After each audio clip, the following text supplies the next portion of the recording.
और शुरुआत बड़ी खबर के साथ में करेंगे। छत्तीसगढ़ दौरे पर रहेंगे मल्लिकार्जुन खड़गे। जांजगीर चांपा लोकसभा सीट के लिए आज प्रचार करते हुए नजर आएंगे। कांग्रेस के प्रत्याशी के लिए मतदान करने की अपील करेंगे। तो आज देखिए कांग्रेस पार्टी के राष्ट्रीय अध्यक्ष मल्लिकार्जुन खड़गे आज जांजगीर चांपा में प्रचार करते हुए नजर आएंगे। कांग्रेस प्रत्याशी के लिए मांगेंगे वोट। तो आज उनका छत्तीसगढ़ दौरा रहने वाला है और छत्तीसगढ़ में जांजगीर चांपा लोकसभा सीट के लिए वो प्रचार करते हुए नजर आएंगे। बेहद दिलचस्प है जांजगीर चांपा सीट और ऐसे में छत्तीसगढ़ के दौरे पर जब पहुंच रहे हैं मल्लिकार्जुन खड़गे तो जांजगीर चांपा पर वो प्रचार करते हुए नजर आएंगे। कांग्रेस के प्रत्याशी के लिए वोट मांगते हुए नजर आएंगे। आज मल्लिकार्जुन खड़गे का छत्तीसगढ़ दौरा है। ये बड़ी जानकारी इस वक्त देखिए लगातार आप देख रहे हैं कि अब बाकी के 5 चरणों के लिए चुनावी प्रचार में जुटे हुए हैं तमाम दिग्गज, तमाम पार्टियां पूरे दमखम के साथ चुनावी मैदान में उतरी हुई हैं। और आज कांग्रेस की अगर बात करें तो कांग्रेस के राष्ट्रीय अध्यक्ष पहुंच रहे हैं छत्तीसगढ़ और छत्तीसगढ़ में मल्लिकार्जुन खड़गे आज प्रचार करते हुए नजर आएंगे। मल्लिकार्जुन खड़गे का आज छत्तीसगढ़ दौरा रहेगा। चुनावी दौरे के दौरान में आज जांजगीर चांपा लोकसभा सीट में वो प्रचार करते हुए नजर आएंगे। जो जानकारी अभी तक मिल रही है कांग्रेस प्रत्याशी के लिए वोट मांगते हुए नजर आएंगे। छत्तीसगढ़ में दूसरे चरण का आप जान रहे हैं कि मतदान हो चुका है और अब कांग्रेस अध्यक्ष मल्लिकार्जुन खड़गे पहुंच रहे हैं छत्तीसगढ़ में। यहां पर करेंगे चुनाव प्रचार और जांजगीर चांपा सीट पर वोट मांगते हुए नजर आएंगे।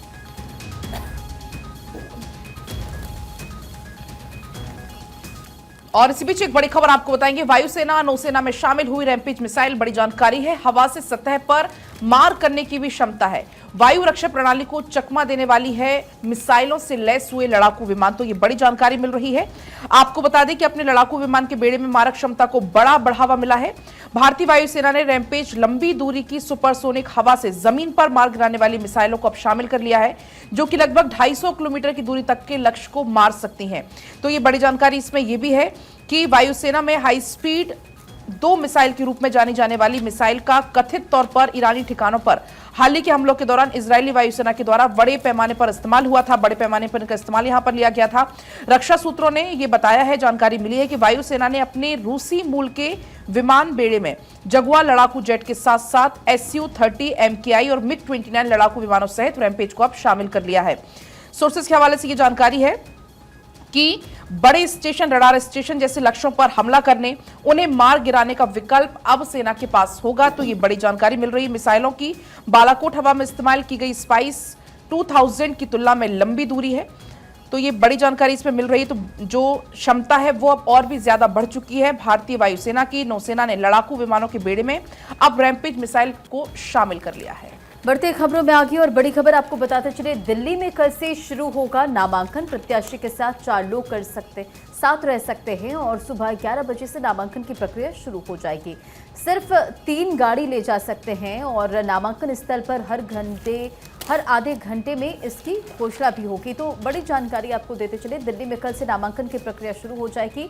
तमाम दिग्गज नामांकन करने पहुंचेंगे और दिल्ली की 7 सीटों पर नामांकन की प्रक्रिया और प्रत्याशी के साथ 4 लोग ही जा सकेंगे। सुबह 11 बजे से नामांकन की प्रक्रिया होगी शुरू और आपको ये भी बताते चले कि सिर्फ ले जा सकते हैं 3 गाड़ी। आगे बढ़ते हैं और देखिए, ऐलान के बावजूद दिल्ली का घोषणा पत्र जारी नहीं। बीजेपी, कांग्रेस, आम आदमी पार्टी ने नहीं जारी किया घोषणा पत्र। संकल्प पत्र के लिए कांग्रेस की भी मीटिंग अब तक नहीं हुई और आम आदमी पार्टी ने भी मैनिफेस्टो पर चुप्पी फिलहाल साधी है। बीजेपी ने भी अपना संकल्प पत्र फिलहाल जारी नहीं किया। तो ऐलान हो चुका है, ऐलान के बावजूद दिल्ली का घोषणा पत्र अब तक जारी नहीं और सभी पार्टियों की बात फिलहाल यहाँ पर की जा रही है। आज अखबारों में इसी का जिक्र है कि बीजेपी हो या फिर आपकी कांग्रेस पार्टी, आम आदमी पार्टी घोषणा पत्र जारी नहीं किया और संकल्प पत्र को लेकर तो कांग्रेस पार्टी ने अब तक मीटिंग भी फिलहाल नहीं की है। आम आदमी पार्टी ने भी अभी तक चुप्पी साध रखी है इस मैनिफेस्टो को लेकर। तो कई सवाल यहाँ पर खड़े होते हैं और बीजेपी की बात करें जो कि हमेशा एक्टिव नजर आती है हर मोर्चे पर, वहाँ पर आपको बता दें कि दिल्ली में 25 मई को वोटिंग होनी है, लेकिन अभी तक इस पूरे मामले को लेकर सभी पार्टी चुप है। देखिए जाहिर तौर पर 25 मई को वोटिंग होगी, लेकिन इससे पहले एक तरफ जहां चुनाव प्रचार को धार दी जा रही है तो वहीं दिल्ली की जनता के सामने अभी कोई अपना घोषणा पत्र नहीं रख रहा। और चलिए आगे बढ़ते हुए, वाईएसआर कांग्रेस का घोषणा पत्र हुआ जारी। पेंशन बढ़ाने का वादा, पेंशन 3000 से बढ़ाकर 3250 का वादा कर दिया है। अमरावती को विदाई, कुर्नूल को न्यायिक राजधानी। 13 मई को आंध्र में विधानसभा चुनाव होना है और 13 मई की तैयारी। वाईएसआर कांग्रेस ने अपना घोषणा पत्र जारी करते हुए इसमें कई वादे किए हैं। जो पेंशन है उसको बढ़ाने की बात है, पेंशन बढ़ाने का वादा कर दिया है। जो 3000 रुपये की राशि उसको 3250 करने का वादा किया है और इस तरीके से देखिए आमतौर पर आप जानते हैं कि जब जब चुनाव आते हैं ये लोक लुभावने घोषणा पत्र बनाए जाते हैं। घोषणा पत्र का पर्पस ये होता है कि हम आपके सामने ये वादा करते हैं या हम आपसे ये वादा करते हैं कि हमारी सरकार अगर बनती है तो हम आपको क्या देने वाले हैं, ताकि जनता ये तय करे कि उनके भविष्य के लिए कौन बेहतर है और कौन नहीं। ऐसे में वाईएसआर कांग्रेस ने जब अपना घोषणा पत्र जारी किया तो उसमें पेंशन को लेकर कई वादे हैं। 13 मई को अंत में विधानसभा चुनाव होगा और उसी को लेकर वाईएसआर का ये अपना घोषणा पत्र। और अब इसी बीच एक बड़ी खबर आपको बताएंगे, अमरावती को विधायी, कुर्नूल को न्यायिक राजधानी। 13 मई को आंध्र में विधानसभा क्योंकि चुनाव होने हैं, इसकी चर्चा हम कर रहे थे। आगे बढ़ेंगे, बात होगी बिहार की। पप्पू की वजह से पूर्णिया काफी चर्चा में रहा। आरजेडी को पप्पू ने पानी पिला दिया। गठबंधन धर्म ने पत्नी रंजीता को रोका, पति पप्पू के लिए नहीं कर सकी प्रचार। आगे बढ़ेंगे रंजना।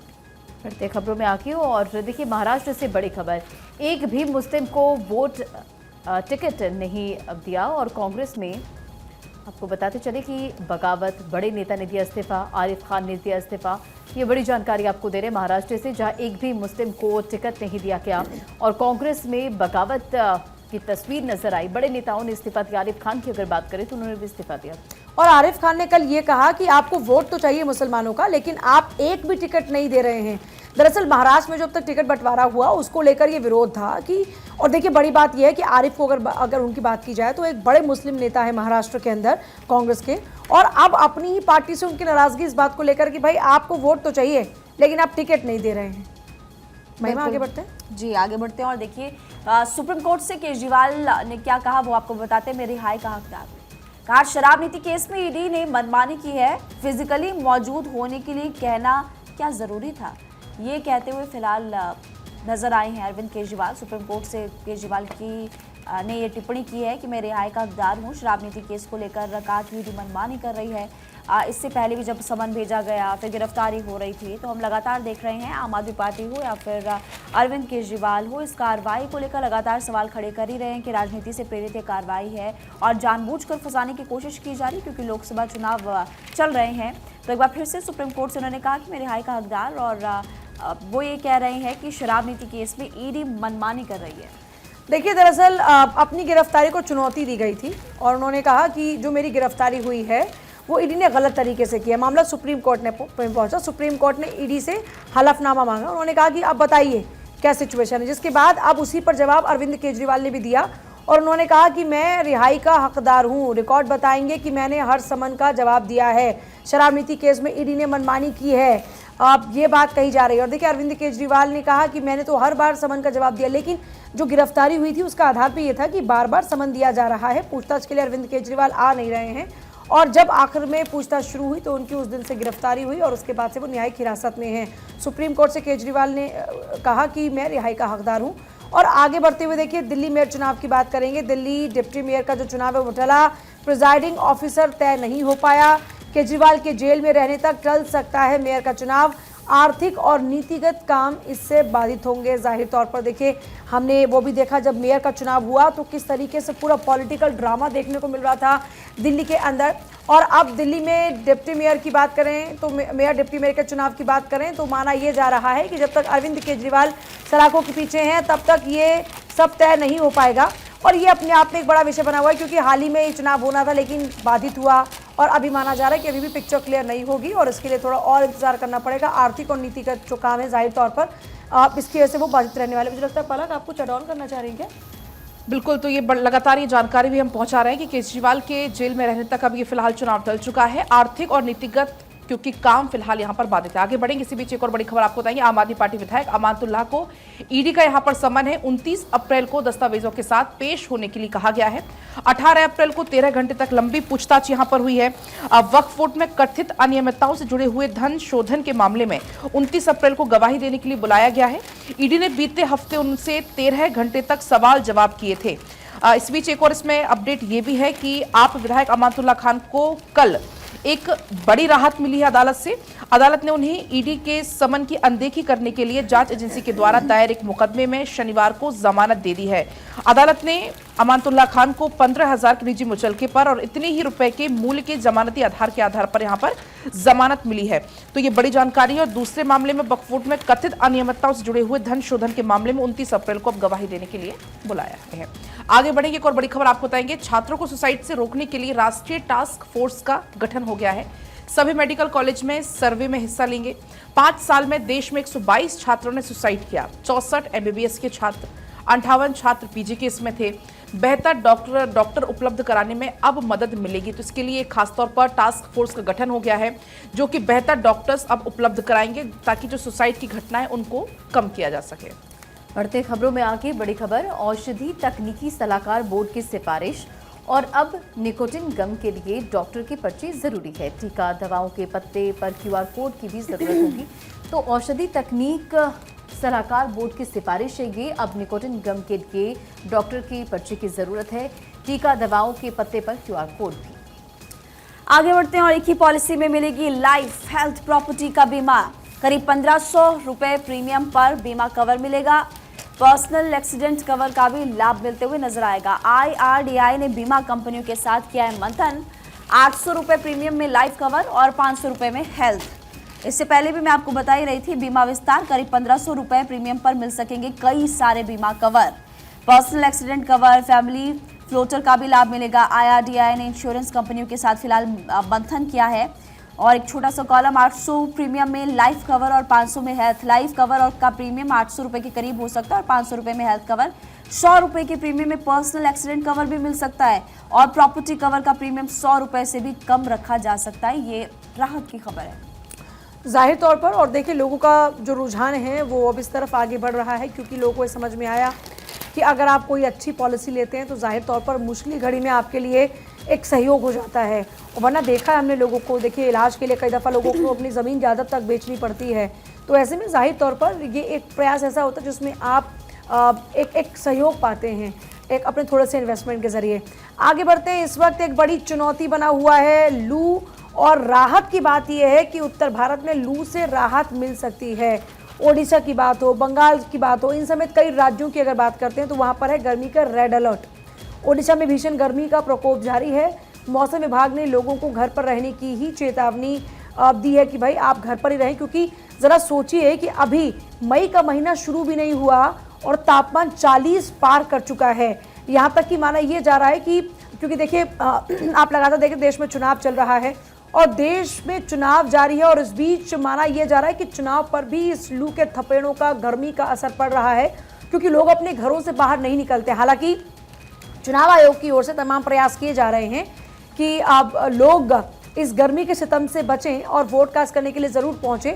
और इसीलिए बाकायदा लोगों से अपील भी की जाती है कि ठंडक जब हो आप तब अपने घरों से बाहर निकलिए और वोट कास्ट कीजिए। लेकिन बड़ी बात यह कि उत्तर भारत में भले ही थोड़ी राहत हो, थोड़ी राहत उत्तर भारत में लू से मिल सकती है, लेकिन अगर आप बात करें ओडिशा की, पश्चिम बंगाल की, तो ये वो राज्य हैं जहां पर लू के थपेड़े भी होंगे और बढ़ता तापमान भी होगा। तो लोगों को चेताया जा रहा है कि घर पे रहिए ज़्यादा से ज़्यादा। वहीं जैव विविधता में गिरावट की वजह से जलवायु परिवर्तन ये बड़ा कारण है। 11% तक कमी इसमें आ सकती है। शोधकर्ताओं ने आशंका इसकी जता दी है कि जैव विविधता इसका एक बहुत बड़ा कारण है, उसकी गिरावट, और उसी की वजह से जलवायु परिवर्तन देखने को मिल रहा है और 11% तक अभी और कमी आने की इसमें संभावना है। रिपोर्ट के मुताबिक शोधकर्ताओं ने आशंका जताई है। बढ़ते खबरों में आगे, और जुलाई से पटरी पर दौड़ने लगेगी वंदे मेट्रो। वंदे मेट्रो मुंबई लोकल की जगह भी ले सकेगी और यह ट्रेन की दूरी के लिए होगी। आपको ये भी जानकारी देते चले, दिल्ली, चेन्नई, कोलकाता से ये ट्रेन लगातार वहां से चलाई जाएगी। जुलाई से पटरी पर दौड़ने लगेगी वंदे मेट्रो। वंदे मेट्रो मुंबई लोकल की जगह भी ले सकेगी, जहां पर लोकल ट्रेनों की अत्यधिक डिमांड रहती है। अगर सब कुछ सही रहा तो साल जुलाई से वंदे मेट्रो पटरी पर दौड़ने लगेगी। आने वाले समय में से मुंबई लोकल की जगह भी लगाया जा सकता है। और सबसे बड़ी बात कि रेलवे के जो अधिकारी बता रहे हैं कि वैसे तो ये ट्रेन 4, 8, 12 और 16 कोच तक की हो सकती है, लेकिन इसकी शुरुआत 12 कोच की ट्रेन से होगी और हर डिब्बे में दिल्ली मेट्रो की ही तरह बैठने की व्यवस्था होगी। अगर डिब्बे के बीच भी बैठने का अरेंजमेंट होता है तो उसके लिए भी चौड़ी बेंच लगाई जाएगी। और ये भी बताया गया कि मेट्रो की इसी तरह से इस ट्रेन में टिकट लेकर यात्रा की जा सकेगी, यानी कि जैसे मेट्रो से आप लोग ट्रैवल करते हैं उसी तरह की व्यवस्था इसमें होने वाली है। और ये भी यहाँ पर बताया गया है कि ये ट्रेन छोटी दूरी के लिए होगी और आने वाले समय में वंदे मेट्रो मुंबई लोकल की जगह भी ले सकती है। लोकल ट्रेनों की अत्यधिक डिमांड लगातार बढ़ती जा रही है। मुंबई लोकल के अलावा दिल्ली, चेन्नई, कोलकाता में भी वंदे मेट्रो चलाई जाएगी। फिलहाल इस ट्रेन का किराया कितना होगा इस पर तस्वीर कुछ साफ नहीं है, लेकिन संकेत दिए जा रहे हैं कि किराया आम आदमी की जेब के हिसाब से ही रखा जाएगा। और आगे बढ़ते हैं। बालाघाट की बीजेपी कैंडिडेट भारती पारधी ने खर्चे 63,81,000। पहले दूसरे चरण के प्रत्याशियों ने अपना हिसाब सौंप दिया है। नकुलनाथ बंटी के खर्च से चुनाव आयोग संतुष्ट नहीं है। तो देखिए, अब लगातार जो चुनावी खर्चा है उसको लेकर ये अपडेट है। भारती पराधी ने अपने जो खर्च की रकम बताई है वो बताई है लगभग 63,81,000 नकुलनाथ बंटी के खर्च से, लेकिन ईसी संतुष्ट नहीं है। और अब आगे बढ़ेंगे, एक और बड़ी खबर आपको बताएंगे। कंपनियों ने बनाया समर शेड्यूल। अब आपको बता दें, पिछली बार से 6% से ज्यादा फेरे इसमें हैं। इस गर्मी में देश में 24,275 अतिरिक्त उड़ानें, दिल्ली से रोज 472 और मुंबई से 325 उड़ानें इसमें नई हैं।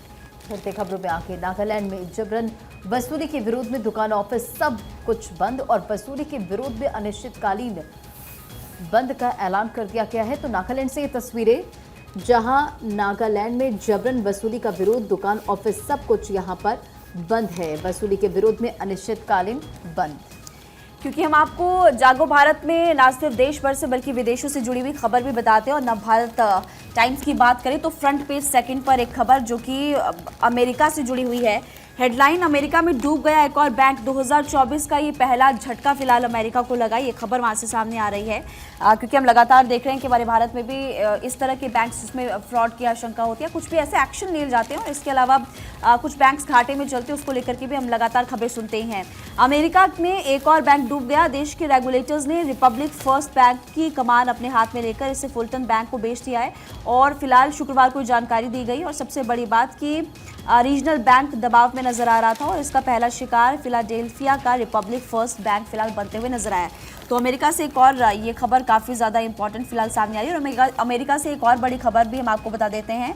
अमेरिका में तूफान से कई इमारतें भी ढह गई। ये कल खबर काफ़ी ज़्यादा सोशल मीडिया पर भी हम देख रहे थे, वायरल थी। मध्य पश्चिमी अमेरिका में भीषण तूफान ने जमकर कहर बरपाया और नेब्रास्का एक राज्य है वहाँ पर, ओमाहा में एक इमारत ढह गई जिसके मलबे में कई लोगों के दबे होने की आशंका और साथ ही सैकड़ों मकान क्षतिग्रस्त भी हो गए। आयोवा में लगातार तूफान की चेतावनी जारी की गई। प्राधिकारियों ने बताया कि जानलेवा चोटें फिलहाल लोगों को नहीं आई है। तो तमाम खबरें फिलहाल अंतर्राष्ट्रीय जगत से भी हम आप तक पहुंचा रहे हैं।